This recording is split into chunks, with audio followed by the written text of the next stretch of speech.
नमस्कार, आपण पाहतात युगांतर महाराष्ट्र न्यूज. पाहुयाच्या का ठळक घडामोडी बातमी उल्हासनगर येथून आहे.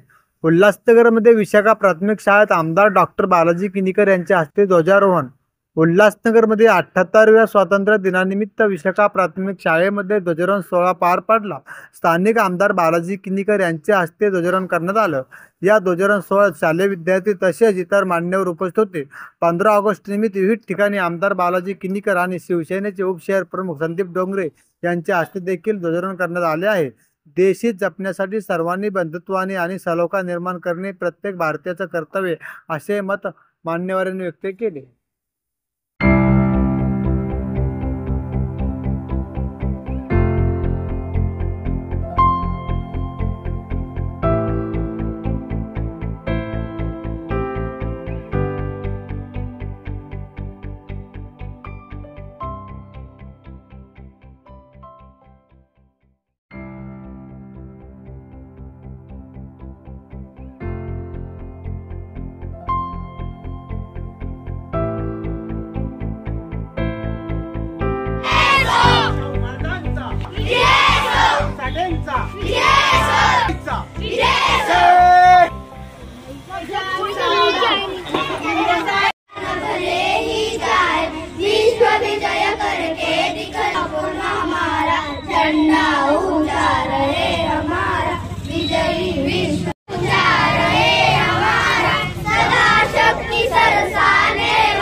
आमच्या शाळेला भेट दिल्याबद्दल आमदारांची भेट झाली.